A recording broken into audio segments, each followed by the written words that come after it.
Posse Packer Nation. Welcome to another episode of Packcast, the podcast where you don't have to be a Packers fan, but it sure does help. I'm your host, Tom. Let's hope that it's not a repeat of week 6. Grossi. And listen, folks, I had a great time with them in week 6. And so when it was the Buccaneers and Packers in the NFC Championship game, there was no question on who we were going to be bringing back, because the menage a trois that we experienced together all those weeks ago was just so breathtaking. And so it is my honor once again to bring in the hosts of the Pewtercast, Brent and Ren. Welcome back to Packcast. What's up, Pewter Nation and everybody else out here watching the green and gold stuff out there? Glad to be back, man. Glad to be back. Look at the energy. So it's so real. It's so real. And I'm so about it. Thrilled. Listen, I don't know how I could possibly match his energy. Bren, I honestly, like, if you actually could lower the gain on your mic a little bit, it was a little too loud. Like it was really, really up there. So I think you might have. I'm sorry, headphone users. I'll put a timestamp in the chat. You could just skip that. Yeah. So, the funny thing about that is I actually often will yell at Ren about the gain on his microphone in real life. This is true. Very, very true. That's that. I think we had this. I'm pretty sure this is exactly how we started last time too. It is. And we talked about really the exact same. We literally talked about like the microphone being an issue. Like no, it literally, time is a flat circle. Everything stays the same. It's fine. I like it's totally fine. Guys, how you been? I'm so happy to have you back on. It's been since week 6, in which you were walking in. We were talking about how it was gonna be a close game, and that it didn't really turn out that way. And I kind of just wanted to like catch up and see what's been going on. And it's been good. It's been good in Buccaneers land. Good as a Bucs fan this year. Ren and I are experiencing something we have never ever experienced before in the history of our podcast, the many years we have been doing our show, by the way, and that's the playoffs. Because usually right now we're talking about the draft. Just yesterday we were recording and we're going, man, like we'd be done by now, and like we'd be halfway through our off-season content by January, and like we're not even there yet. So it's been good as a Bucs fan. I mean, 11-5, regardless of how you get there, is a pretty damn good year. Yeah. I mean, I don't know if that's, another walk in the park for y'all, but for us, that's a good year, no matter how you twist it. A highlight. That's right. And, so we're excited. We're in the NFC Championship game. We're one game away from possibly getting to play a Super Bowl in our own home stadium. And the path there, I will say this, and Ren can have his own opinion, which he will anyway. But for me, if you're going to go out and you're going to be the best team in the league, you have to beat the best teams in the league. Last week, we put it up on the Saints. People can say whatever they want about them. Saints are a great team. We put it up on them. We're facing you guys. I will say the same thing now that Ren and I have been saying all week. We cannot look at what happened in week 6 and expect anywhere near of a repeat of that. Like, you can't just sit there, we just put hurting on them, so we're going to go do that again. You can't do that. It's a new game. It's a new week. We're a different team. You guys, I think, are probably a different team. And, I'm excited for Sunday and to see how this goes. And if I may, before I stop talking, just to Packers Nation, express my deepest condolences for your most recent loss. And I know that that's a big deal for you guys. It's what's worse is like Ted Thompson, our former GM, just died today. So yeah, that's what I'm talking about. Yeah. It was that hurt. That was painful. Yeah, so exactly what I'm talking about. Yeah, so exactly. my condolences. Yeah. So. And I mean that. That's a heartfelt. Like I really mean that for you guys. I appreciate that.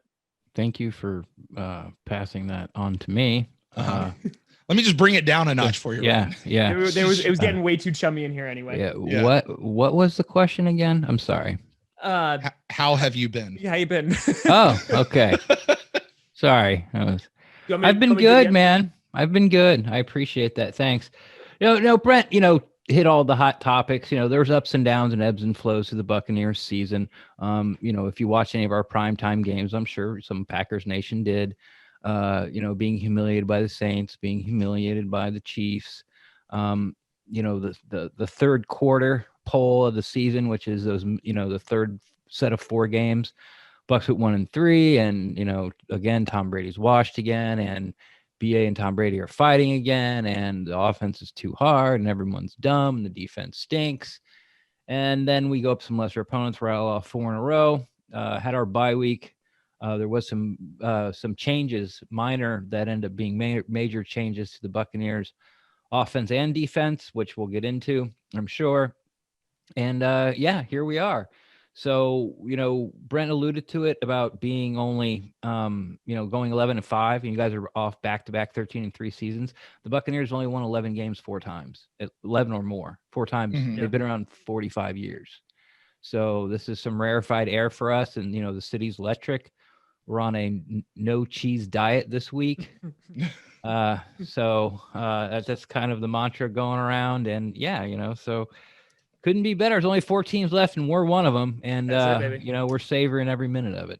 Look, I'll tell you what, last week after the Buccaneers won their first playoff game in 18 years, I'm sorry, I actually went to Disney World the next day. There you go. Because that's how I had to celebrate. Now, I didn't go this week, so I think the thing around Bucs Nation is whatever we did last week, do it all again this week. I did not get to go to Disney World this week. I was really close to it yesterday, but I didn't actually get to go. So it could be on me. It could be all on my shoulders. Yeah, that's literally on you, buddy. Like, you have just admitted to the world, like, if the Bucs lose, like, it's not going to be because of the defense. It's not going to be because of the offense. No, it's because of my wife. That's what it is. It was my wife. Oh, wow, we just threw her right under the bus. I was begging to go. Just let me walk in the gates and I'll be good. Yeah, let me spend $150 just to walk in, and I'll walk right back out. Yeah, if it helps the Bucs win, I'll do it. Listen, you gotta do whatever you gotta do. I get it. I truly get it. And in terms of the Buccaneers, and we talked about this last time, right? Kind of like expectations for Tom Brady, like coming in, and there was like kind of like that excitement as we got closer to the season. It was like, oh, this could be like really good, and like, you can't ask for more at this point, right? Like, considering where you've gotten, and so many people, and I'm not about this conversation, where it's just like, oh, but they are only 11-5. They come in at the 5 seed. I'm like, none of it matters. Like, you alluded to week 6. That doesn't matter. Week 9 against the Saints really didn't matter last week for you guys. Like, nothing matters. The fact that you get to be now those final 14 teams, anything can happen. And I think the same exact thing could be said for Sunday. Yeah, I think, you asked me that question, like, what are your expectations? What would you consider a successful season? And I said, get to the playoffs, win a playoff game. Well, I didn't know that first playoff game was going to be against a, team that was under 500 and won their division. So actually I wanted, okay, well, yes, you have to win the playoff game, but then the Saints came up, and that was the be all end all for us. Like, there has been tons of talk, and it's because we don't have a lot of winning tradition, that this 2020 team really parallels the 2002 team, because Philadelphia was our big bullies. They were the meanies. They were the Giants, as in Jack and the Beanstalk. Always knocked us out of the playoffs all the time. No matter what we did, home, away, good defensive game, bad defensive game, they turned the ball over. They beat us with backup quarterbacks. Like, that's what the Saints, have been to us. So with that 2002 team having to, like, that Super Bowl had to go through Philly. And for this carnation of the Buccaneers, like, they had to go through the Saints.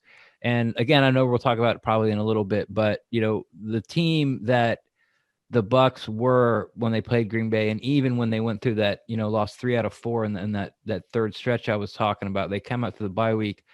They're doing a lot of things different, offensively and defensively. And this is, people talked about the Brees Brady matchup. No, this is going to be one for the ages. I've been saying Drew Brees' arm was toast for like a year and a half. Like, people were calling me stupid. I didn't know what I'm talking about. And I was just looking for it. I'm like, no. I'm like, this game, because you guys weren't going to lose the Rams. I mean, Christ. I mean, it was like Jared Goff. Okay, blitz him. Oh, what do I do? And the game's over. So this is the game that I've been looking forward to, and it all brings back, because you've been a fan long. And if you remember the old NFC Norris, Brett Favre, Warren Sapp battles. Yes, like sir. Green Bay Yes, has, sir. before the Bucs finally broke through in 2002, besides Philly, because we hated them so much, but there was also it was Favre. It was the Packers and Favre. Mhm. Like, we'd hold them to 21 points, but when Favre would go off script, he'd kill us. Yep. And that's when the 3 touchdowns would come. And so there's a lot of history there. And, I think the argument, or even talking about it is stupid, like who's better, Rodgers or Brady, that type of thing. I don't even want to get into that at all. No, it's dumb. But these are the 2 best quarterbacks in the NFL right now, like including Patrick Mahomes. Like, Sure. These are the guys, and it's gonna be a really, really good game. It's gonna be a lot of fun to watch. Yeah, I mean, in terms of just like the hype packages that the NFL like has to make, like they can take the weekend off, because like this game sells itself so hard. And I have to say, the one thing I actually am disappointed in is it's not a night game. Like, that's the one thing I'm disappointed in, just because I wanted it to be colder and night at Lambeau Field. But Right. I think that you bring up a good point about how different the Buccaneers are, since week 6, and the Green Bay Packers are in a similar boat, right? I mean, we only lost 3 games. And yours was the one where like we just got the crap kicked out of us, go up 10, and then Rodgers makes uncharacteristic mistakes that he never makes. I mean, 2 out of his 5 interceptions come from that game. Like that's crazy, right? Mm-hmm. And one's a pick 6, which he's thrown a handful of his entire career. And I got to tell you something about Rodgers. Living with Jameis Winston the last bunch of years, we would often get into the debate of elite quarterbacks. Yeah. And look, make no mistake, along with all those interceptions, Jameis put up some other incredible numbers. Sure. Absolute incredible numbers.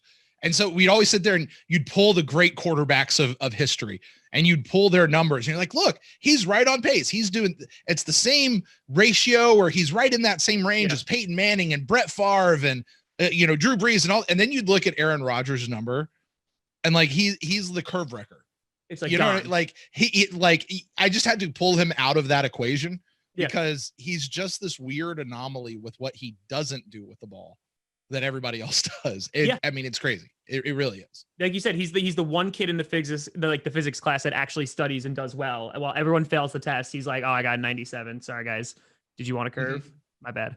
Right. That's on me. That's on me. Right. But I mean, like, yeah, you guys have changed so much, and like we definitely have changed as a team, gotten more comfortable with that offense. The offense has been absolutely incredible. The defense, shockingly enough, has finished top 10. Like, they finished number 9. They were really good in that last month in the stretch. So I think, kind of the one of the questions I have for you guys is like, what specifically do you see as different? Because, you did go through that rough patch, and of course everyone came out of the woodwork and was like, Brady sucks now, and the whole 9 yards, you're not going to make the playoffs and all that. So what has changed, like, from the last time that we have met for you guys on both sides of the ball? Sure. First off, defensively, the Bucs have been the best run defense in the NFL the past 2 years. The problem with that was that Todd Bowles was allocating too many defensive resources to stop the run, and it was leaving the secondary out to dry. And they're not, you can say they're not enough experience, or maybe not enough talent. They're, they're too young. Like, no one in that secondary is on there has a second contract. They're all on rookie contracts. They've all been drafted by the Buccaneers. So you have that. And when he says no one, he literally means no one. Yeah. Not one. Yeah. No one who plays except for Cockrell, and he doesn't really play. But like all the starters, and even when you bring in the nickel, none of those guys, and we play 3 safeties and none of those guys. So you have that. So what we did coming out of the bye week was, what? We're stopping the run, and they're getting like 2 yards a carry. How about we help out to stop the pass a little more and let them get 3.5 yards a carry? And that's basically what's happened. We play a lot of cover 2 deep with the safeties and play man underneath. The soft zone that we didn't play against Aaron Rodgers in week 6, but we played against Drew Brees in week 9. Like, that's gone. It's going to be in there a little bit because you can't play press man all the time. Sure. But there's a lot more press man coming through. And so, yes, the defense, the run defense has suffered a bit. But, in today's NFL, like, you have to stop the pass first. You just do. You're not wrong. It's just the way that things that change. Like, great, they only got 50 yards rushing on us. Who cares? Like, They put up 440 yards and 4 touchdowns through the air. Like, so that's, I think, was step one. Step two, all those things, if you watch the Kansas City Chiefs game and the New Orleans game, and you had Tony Romo going, everything's too hard. Where's the pre-snap motion? Where's the play action? Mm-hmm. All that came right after the bye week. Not running the ball on first down, play action on first down, some pre-snap motion, some, hey, routes, like instead of sending 5 guys and 4 of them going deep, like, how about you send 2 deep and maybe 2 in the middle and maybe 1 short? So they've given Brady more options, but the biggest thing what they've done offensively, I shouldn't say besides, but also before I get to that point, the run game has improved a little bit. Leonard Fournette turned into somebody you don't want on your team at all, and you're pulling your hair out as a Bucs fan. Like, why is he even in there? To like, okay, like I can live with that. That's not bad. Okay, I can live. Okay, good play good play, Leonard. Okay. You've gone from get him out of here to like, would you bring him back next year? I wouldn't hate it. Yeah, I wouldn't hate it. So basically, I've done that same thing with my son, coaching him in baseball, like from the beginning of the season to the end. Like, what are you doing? To the end of like, okay, good job, kid. All right, that was good. That was good. I mean, like him in the playoff games, these past 2 playoff games, he's been great. I mean, Fournette has been playing really, really well. Yeah. So to finish the thought off, is that they realize that we can't win with pressure in Brady's face. You got to keep Tom Brady clean and standing up. So with Bruce Arians' offense, where it's like, we're sending 5 out no matter what, you just got to make the read. It's like, no, like we're going to keep Gronk in, and we're going to help Donovan Smith, or we're going to help Tristan Wirfs, or we're going to help the guard. And they've done that, since the bye week. And Tom Brady has had, like, before this past Saints game, Tom Brady had his best 5 weeks ever as a quarterback, as far as like yards, percentage, and touchdowns and interceptions. He only threw 1. It wasn't his fault. It bounced off a guy and landed in the other guy's hand. So, those are some things that the Bucs have changed offensively. I know if you look at the, our game, that none of this matters, but if you look at the games after the Green Bay game, like the Chicago game, the Saints game, even the Rams game, these are things that people were screaming for that have changed and now has really got the ball rolling, and the Bucs are averaging something like 33 points a game since the bye week. So that's what's different. Yeah. I mean, that's exactly what you want to see. I mean, it's a long season, right? And I feel like you and I talked about this too, in terms of like the Buccaneers, like, okay, first like 6 weeks might be meh, right? New offense, new lots of things. Here they are, right? Like it took a little while longer, right? Because you had that stretch, but at the same time, like it didn't matter because you got hot at the right time, and now you're in the NFC Championship game. So I guess that's fine. It's all worked out. Yeah. It's all like, it couldn't worked out any better, honestly, from when it's like, what? Breaking news. The Bucs have signed Tom Brady, and, NFL Today and everyone giving the Bucs the Lombardi trophy, and halfway through the year, the league going, see, you guys stink. Yeah. But like, again, here we are. Bucs beating Bucs. Yeah. Bucs beating Bucs. But here we are, week 19, 20, whatever is NFL season, and we're still standing, and we're 1 game away, 60 minutes away from going to the Super Bowl. Like you couldn't, like you said at the beginning, like you couldn't ask for anything more. Yeah. It didn't go perfectly, but it's going perfectly right now. Look, I said this coming out of our bye week. The last 4 teams that the Buccaneers faced were Minnesota, Atlanta, Detroit, and Atlanta again. Yeah. Admittedly, not the toughest stretch of the schedule anybody's ever seen in 2020. No. You know what I mean?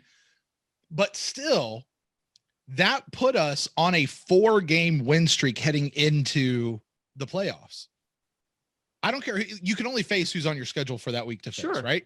So I don't care who they are. To come into the playoffs on a 4-game win streak, there is it's an intangible thing called momentum that I think helped out the Buccaneers, and whatever it helped them shake out all that stuff that Ren had said that they've added in since the bye week. And I don't know why it took the bye week for them to add that in. If it's just time, some of it could just be time.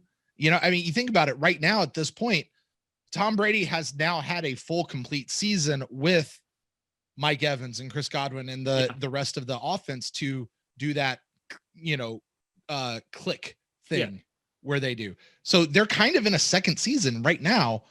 All of that's working, and all of that mojo is heading, and they got that win against Washington in the first week, and it rolled right into New Orleans Saints. And to go in and beat the Saints, especially after what happened with the Saints earlier this year, and honestly, for what's been happening with the Saints over the last bunch of years, like that's huge. That's huge for the team. It's huge for the fans.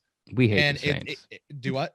We hate the Saints. We really, really hate the Saints. We hate the Saints. We hate the Saints. Yes, with a passion. But it just puts us in this momentum that the Buccaneers are going to be a tough team that a lot of people are like, you guys beat crappy teams to get in. Yeah, but they're rolling right now. So it's not something that I would just look past either, No, definitely not. I mean, like they're in, that's the thing. Like momentum's a real thing. I mean, the Packers won a Super Bowl essentially off momentum back in 2010. It totally is. And I think, we alluded to this last time when we spoke. We talked about like, what's the future look like? What have you? Mm-hmm. The way that Tom Brady has played, I mean, even if he wins a Super Bowl, I mean, like the guy's playing at a ridiculously high level, right? He's looking like a top 5 QB.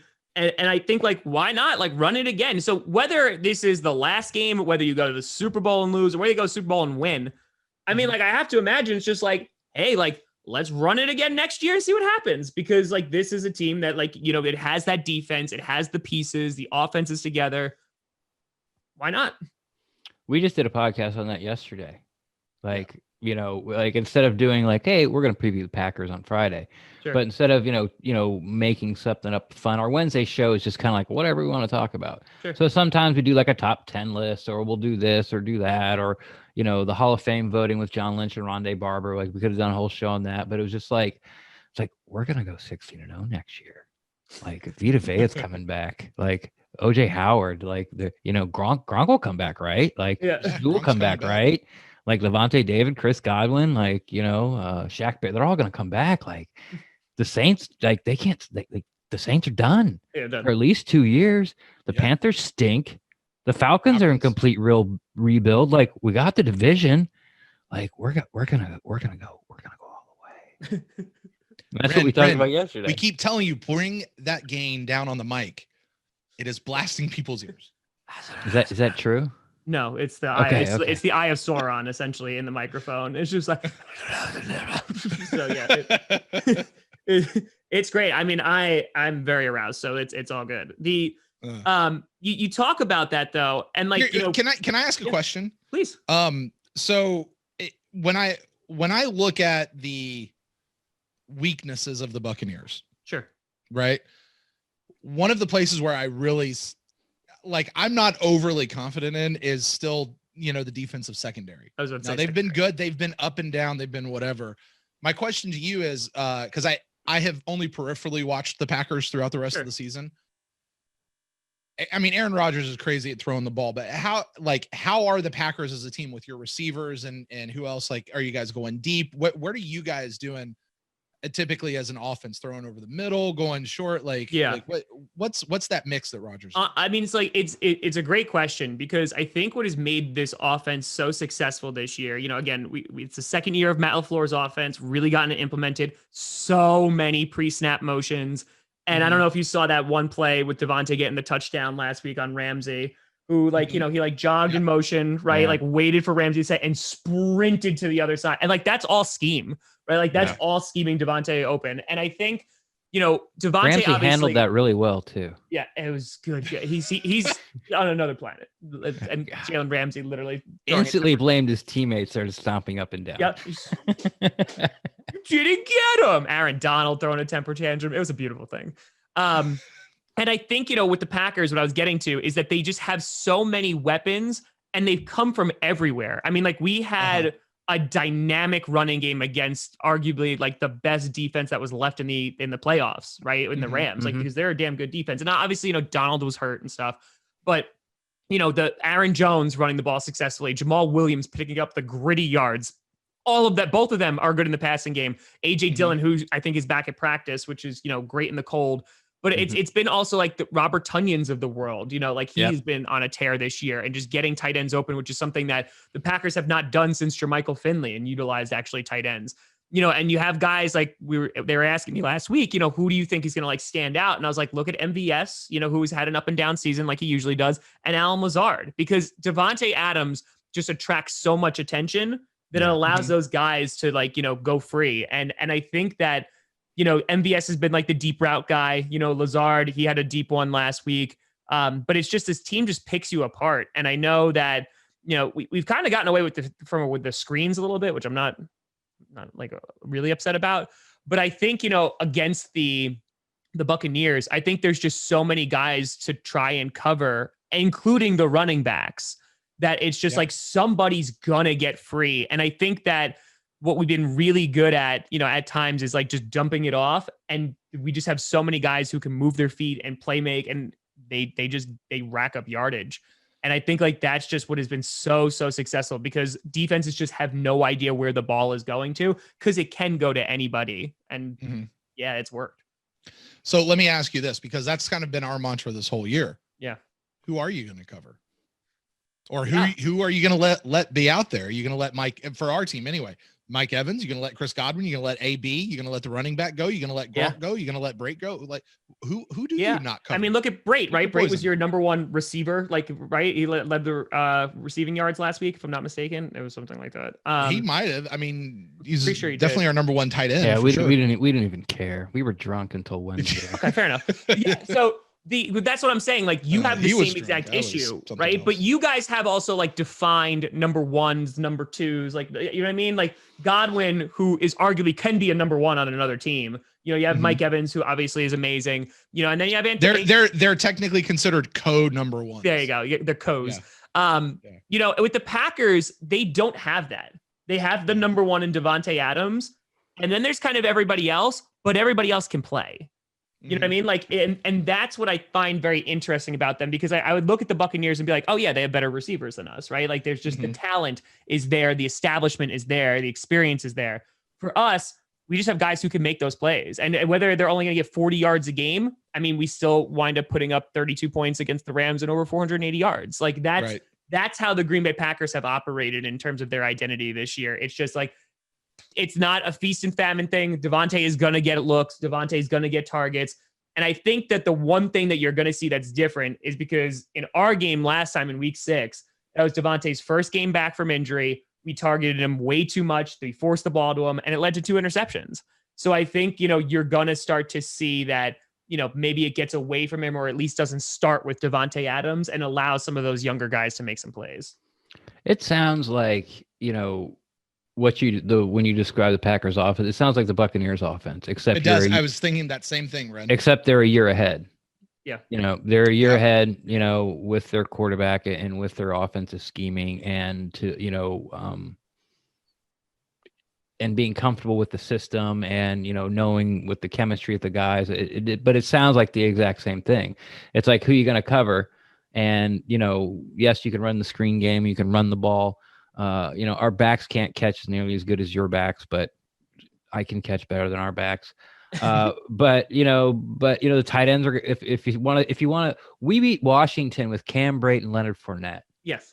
Like, that was our offense. And because why? Because those were the guys that were going to be open. These, we're going to run the ball with Fournette. We're going to throw it to him a little bit, and we're going to keep Gronk in.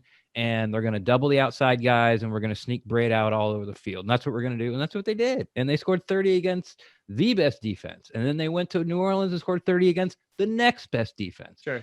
So, I mean, and like you just said, like, you just put up 31 against the Rams, who were the hottest team, and they were the number one overall defense going into that game. So it's that Spider-Man meme in the alley. Like, hey. Yeah. It's like, so yeah. It'll be a shootout, and like, here's the thing. The Buccaneers have not won a game when they have scored over 26 points. Really? Let me flip that around. Let's flip that around. They have not won a game when they've scored 26 points. Yeah, they've not lost. When I was going to say, I was like, they score more and they lose? Sorry, no, sorry. We scored 26 again. Damn it. No, we are not Matt Ryan. Fumble.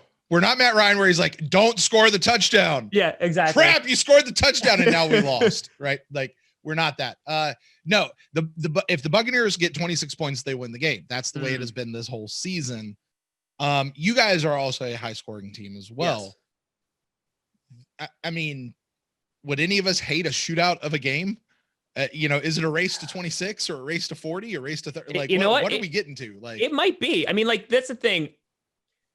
Our pass rush was really good last week, and the Smith brothers have come along. Kenny Clark is still amazing. Rashawn Gary, who's our second-year guy, our number 12 overall pick, he had, I think, like 7 or 9 pressures on Jared Goff alone last year. Like, he monster game. He was getting after it. And I think that you mentioned this before about making Brady uncomfortable, and obviously you scheme for that, but I think that we have the ability to rush the passer, and the secondary, when we're not playing like super duper soft zone, it's good. Jair Alexander is arguably one of the best cornerbacks in the entirety of the NFL. He's had an all-pro year.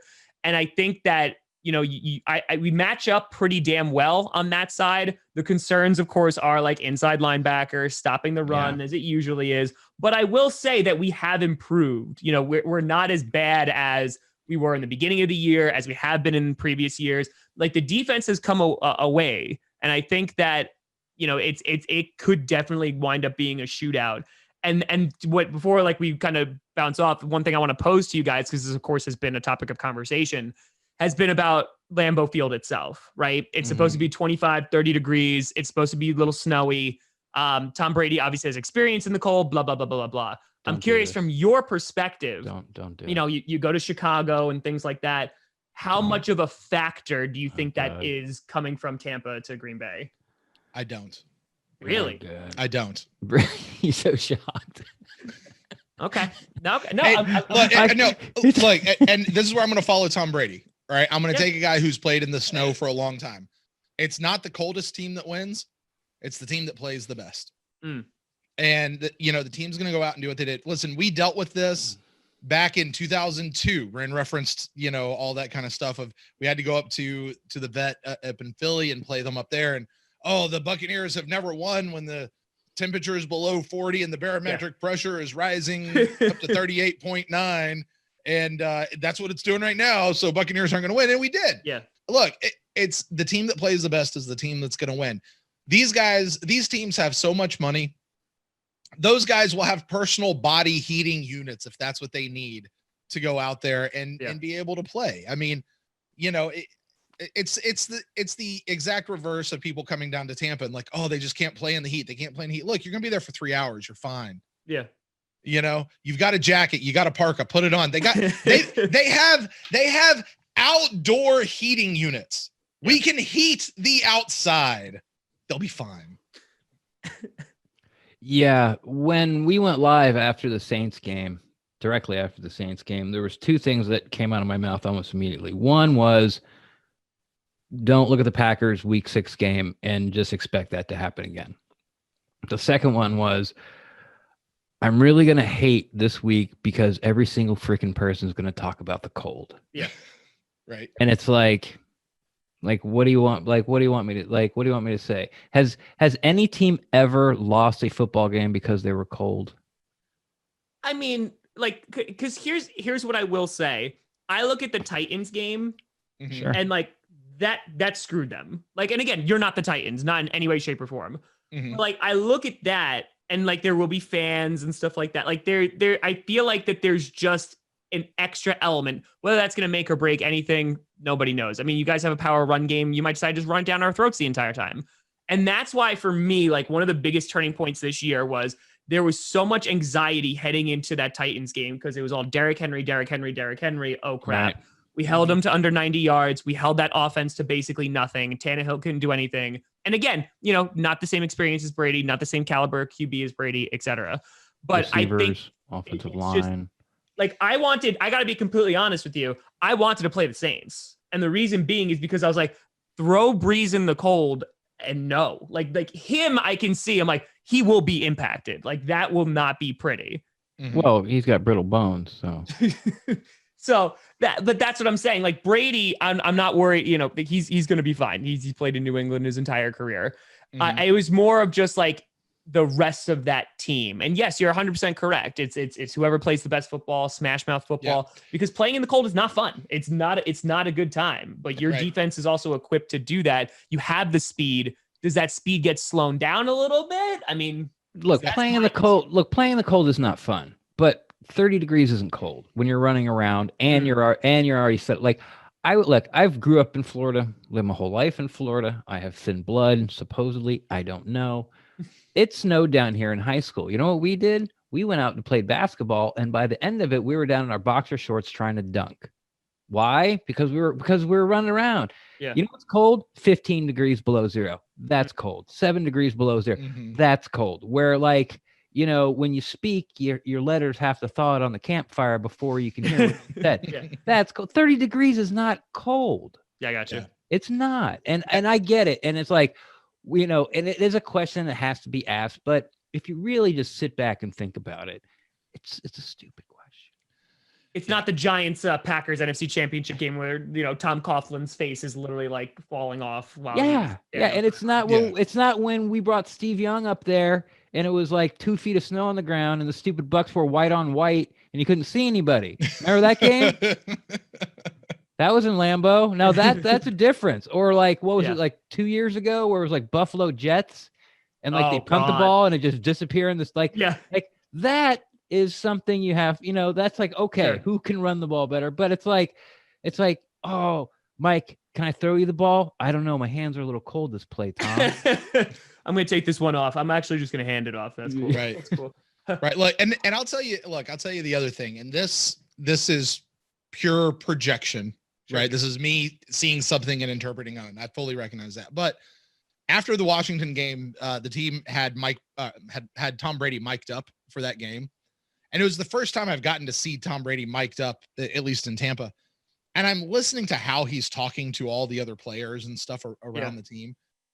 Look, if anybody's showing any like, oh, Tom, I don't know if we can play in the cold, or if he's having any of that, like Tom's going to tell them, and it's going to be one sentence. I'm not saying he's going to have to massage their egos or anything like that. Sure. He's like, look, guys, it's fine. He'll probably say to them the exact same thing he said to the media, which is, it's not the team that's the coldest, it's the team that plays the best. Let's go out and play the best. And he's going to be able to say that. People, look, Tom Brady is Tom Brady. And this team knows who Tom Brady is, and they respect who he is. Sure. And some of the, you know, the shine is worn off a little bit, but it's still Tom. So when Tom speaks, people listen. And when he goes, look, it's not, you know, playing in the cold sucks, but we're just going to go out and do it, and we're going to be better. They'll rise to that occasion. You know, Tom really is leading. Tommy's leading the team. Tommy. Ren does it way better than me. Brady's not free of the cold. Yeah. Yeah. I think looking into this game, I'm curious of just like, you know, how you see this playing out, because there's games already I thought that were going to be a shootout in these playoffs, and they were not. Yeah. Like I thought the Ravens and Bills was going to be a high scoring game. Nope, it was not. I'm curious, considering our teams, what do you see? You don't have to give me like exact, you know, game predictions if you don't want, like, you know, score predictions. I don't really do that. It doesn't really matter. If you want to, you can. But like the idea of like, how do you see this game playing out? Do you see it as a shootout? Do you see it as like a tight, it's going to come down to last possession? Do you see it as a power run game? What do you got?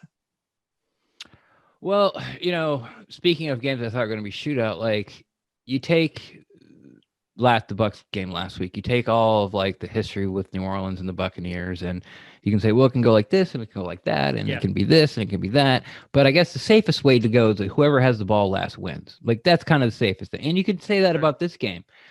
But looking at it there, you know, it was also what I said about the Saints game. It's like whoever wins in the trenches is going to win this game. Like I don't think either quarterback's going to turn the ball over. If there's a turnover, it's going to be by a wide receiver or a running back. Like no one's going to throw an interception. Okay, so now we're looking at the pass rush.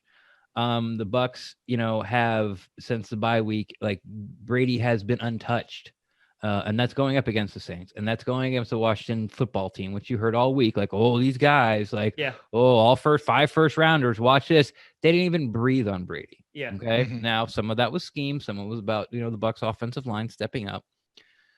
So you really got to look at what, you know, kind of what you've alluded to a little bit is about the Buccaneers running the ball. And is that going to be the key factor? I'd like to say it is, but again, when you have Aaron Rodgers or a Pat Mahomes or a Tom Brady, it doesn't matter because they don't have to run the ball. Oh, we're down by 2 scores, 8 minutes left. Don't worry. Yeah. 4 minutes later, we'll have 14 points on the board because we can do that. Mm-hmm. So what does it come down to? So to me, I think that the blitz package that Todd Bowles puts together is going to be really test the Green Bay Packers offensive line. You guys got Jenkins, and then you've got some guys that have been flip-flopped and moved around, even from the Bucs game. Because Bakhtiari went out that game. Now he's out for the year. Yeah. And you guys have and the offensive line has held up great also. Yeah. And then you got Rodgers, who might be the only quarterback in the history of the universe that has better pocket presence than Tom Brady and moving around back there. He'll extend the play. Then he can throw off his back foot and throw it 40 yards in a keyhole. Thanks, Aaron. Great. It's so frustrating to play against. Mm-hmm. So for me, it's press man, bring the blitz, don't worry about the run, make the tackle, and force Rodgers to get off his first read. And I don't think the Packers defense is good enough to stop the Bucs. They have to stop themselves. But I also think that the Packers offense is good enough to only stop themselves as well. So Sure. I would like to say a shootout. Again, it kind of falls back to that. But as a Bucs fan, and for it to work for the Bucs, I think that the Bucs are gonna end up winning. If they win, that it's gonna be like a 2-score game. Like it's gonna be like 11, 12 points, where they get out to a lead and kind of hold it. Yeah. I mean, that's been the Packers. Like that's literally been the story of the Packers. And they usually hold it unless it's against like the Colts, right? Like they've done that. In which like even in last week, they let the Rams like crawl on back and then we finished them off and that was it. Right. But I mean, that's been kind of like the tale of this season. And when you start going up against like these really quality opponents, you can't let them back, right? Like you can't let them crawl on back. Like it's literally, as Matt LaFleur would say, it's like all gas, no effing brake. Like that's what it is. It's just like, you got to keep it going because if you slow down against these teams you can't turtle at all. Yeah. You can't, because they're going to get the ball and in 2 plays they can go 80 yards. Yep. Yeah. I have often said over the course of years that when you get down to the end of the game, if you've got a minute left on the clock, do you trust your quarterback to be able to take the team march down the field and score that final touchdown? That's going to put you up by 1 point or 2 points or whatever it is. Aaron Rodgers is a guy that I'm always thinking of when I make that statement, because he's the guy I've seen do it the absolute most. Sure. You give him the ball and it just, the game's not over. 45 seconds on the clock, no problem. Yep. And he walks out there cool as a pickle, like, no problem. We got this. And he goes down and does it. And you're like, oh my God. Yep. So you can't give them the ball back for any reason. If you're the Buccaneers, you can't do that. So I think that's a big, that's going to be a big piece for this game. Ren hit it on the head though. Every time we've predicted how a game is going to go, it tends to go the opposite way. Yeah. Like forget the score, just however you think the game is going to go. That's the opposite of what winds up happening. Now, I think that we talked about the shootout earlier, and I think that's the way it's going to be. I don't necessarily see either of these two teams punting a whole lot. No. You know, they don't have to dress. J.K. Scott could just be like, "Cool guys, I'm just gonna hang out." Right. So I don't see them punting a whole lot. So it really could be one of those just back and forth, like who gets touchdowns versus who gets field goals. Yep. You know what I mean? Red zone offense. Yeah. It really could be that. Now, that being said, if history says anything, that means that this will probably be a really low scoring game. We're talking 10-9. Yeah. And the weather will be a huge factor. Yeah. Right. It'll People be the weather. Slipping absolutely. and sliding. Yeah. Actually, here's what it's gonna. Here it is, and whoever wins the coin toss, if they defer, they're gonna win. I like that. That's it. I like that. So whoever wins the coin toss, if they take the ball, they lose. If they defer, they're gonna win. Hey, here's how this is going to work. Hey, can I tell you how that's going to work either way? If the Buccaneers win the coin toss, they will take the ball first out. If the Packers win the coin toss, they'll defer. So it's going to be the Pack. I guarantee you it'll be the Bucs getting the ball first in the first half and the Packers getting it coming out of the second half, regardless of who wins the coin toss. I don't think that's true.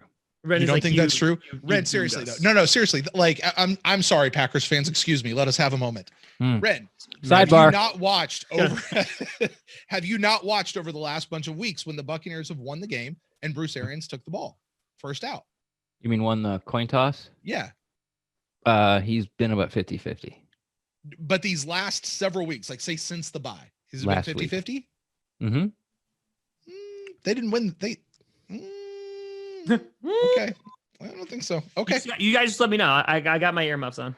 One thing that is infuriating to me, Tom, you're allowed back in on your own. I'm okay. All right. One thing that has been infuriating to me is like there's only one way to steal a possession in the NFL, and that is to defer and get a 2-for-1 at the end of the half. Yes. That's the only way to do it without getting a turnover. Like they still have the ball. A safety, maybe you could make that argument, but that happens like once every 3 years for your team. Yeah. So, but every time you win the toss, you defer because you possibly get that extra possession, and BA won't do it all the time. We wanted to attack. You're not going to lose. Score first. You're not going to win 7-0. You're not going to win 3-0. You cannot win the game in the first quarter. You know what you can do? You can decrease your chances of winning the game later by not deferring. Like it's a free possession. They're handing it to you for winning a freaking flip of the coin. And you go, I want to get my offense out there and show up. It's like Nuke Lelouch. I want to announce my presence with authority. Defer the ball. The end. Can you tell how Ren feels about it every time Bruce Arians? And that's what I'm saying. Bruce Arians does not always take the ball. I mean, I'll be honest. It's literally for that. Like I pray that the Packers defer every single game because we do. Yeah, there's 45 seconds left. I'm not saying you're wrong. I'm not saying Ren's wrong. I'm observing what I've seen them do when they've won the coin toss. They've been taking the ball lately. If the Buccaneers get the ball first in the second half, it's because they lost. It's because they lost and the other team took the ball first, which I don't understand that either. You know, but they've been deferring. The Buccaneers have been getting the ball. They've put their offense out there first and wanted to get them going. Sometimes it's worked, sometimes it hasn't. But you're absolutely right, Ren. I've never disagreed with you on the reasoning why. I understand. Mend the bridges. I love it, guys. It's been an absolute pleasure having you on once again. Did my rant get us kicked off? Was that me? No. It's fine. No, you see, Tom actually sticks to a time, Red. Oh shit. I don't. You mean that's the thing. I don't. You mean a start time? Oh, baby. Well, it's Brady and Arians having a fight here. Yeah, that's it. Listen, I think that this is the best way to end the NFC conference. You got Breeze gone. Yes, Breeze is gone. He's gone. He's gone. Get the F out of here, son. You got Brady, you got Rodgers, you got Lambeau, you got beautiful things. I think it's gonna be a fantastic game. And I'm honestly just really excited to see a damn good football game. And this is historic football in the making. I'm so pumped. And listen, guys, all I want is Aaron to just get one more ring. You guys can go 16-0 next year. If you could go, like, that's fine. I'm totally fine with it. I just want this one. So, like, does Aaron retire if he gets the one? No, he doesn't. Is he anywhere close to retiring? No, that man is not. I mean, the way that he has played this season, no. Yeah, there's not a chance. Like he said, he wants to play into his 40s. And honestly, well, there you go. So you can wait till Brady retires. We win the next 2, possible 3, and then you can have the one after that. This is just selfish. You've already just selfish. How many do you have as an organization? How many Brady's wins? got 6. Brady has, and they have so many. They're giving fan podcasters a trophy. There's one right behind him. It's true. we have it's a totally different ball game.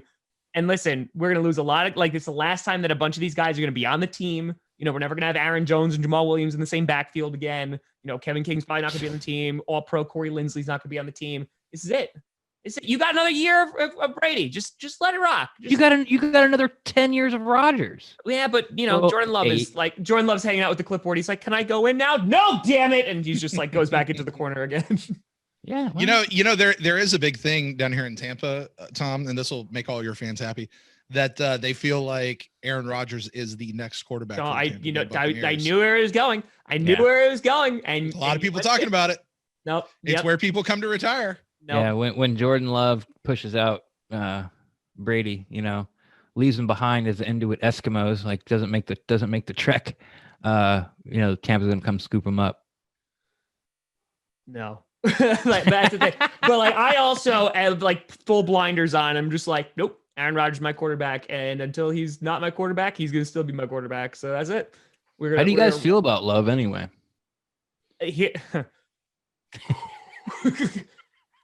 I have no problem with the fact that they picked him. Am I surprised that they traded up for him? Absolutely. However, this is the narrative that I am okay with. One, I don't want to see a single snap of Jordan Love this season. I didn't want to see a single one. You sit there with a clipboard, buddy, and you just absorb as much as you can. Two, if Jordan Love fails in the NFL, it's all on him because he is literally sitting behind one of the greatest quarterbacks to play the game. And you just that wealth of knowledge that he's going to get. I mean, you can't ask for any better. So, I mean, Jordan Love might be the next franchise QB. I don't know when that looks like. I don't know if he's going to get the Jimmy Garoppolo treatment and get traded away. I have no idea what's going to happen. But for Jordan Love right now, like that's the number one pick. No, he didn't help us win any games, but he also didn't lose us any games either. So true. Neither did I, by the way. That's it. There you go. And there you go. And maybe you will be the next franchise quarterback. That's why Packers fans love you, Ren. That's right. They never lost them a game. Yeah. Never they lost have t-shirts with your face on guys. it. Not a single interception. Jerseys with your name on the back, Ren. That's it, baby. That's it. Well, guys, it's been a pleasure. Please tell the people once again where they can find everything that you do. Oh, sorry. That's always me first. Sorry. Not used to that cue. Best place to find me is on Twitter, at Rendax, REN_DAXT. I'm always down to talk Buccaneers football. But if you think your tweet's too hot to put that out on Twitterverse, you can always slide in my DMs and I'll talk Buccaneers football with you there as well, too. And I'm at Brent Allen Live across all the social medias personally. And if you guys want to check out the show, along with a lot of your other fellow Packers fans who have been jumping into our show recently, join us at the Pewtercast on Twitter, Facebook, Instagram, but most specifically on YouTube, youtube.com/thepewtercast. Subscribe. We will be going live as the clocks hit 000. We go live right after the game. And we always say, listen, everybody's welcome into our room. We are a Buccaneers-centric show, but everyone's welcome. Our only rule is just don't be a jerk. And like we had a Packers fan on our show last week that called in, and there's always at least one in the chat room who's around talking.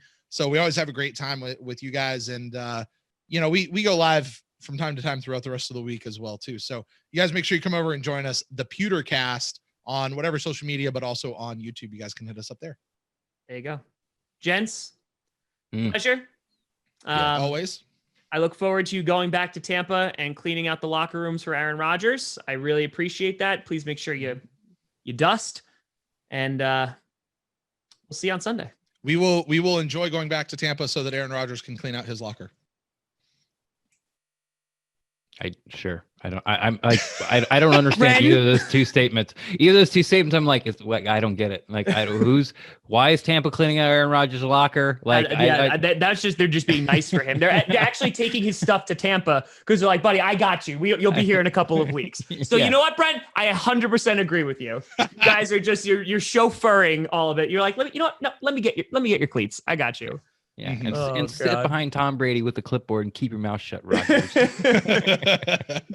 guys can always find me at Tom Grossi Comedy and all the things, and not Tom Grossi on the YouTubes. But thank you so much for watching. I'm Tom Grossi. And as always, go Pack, go.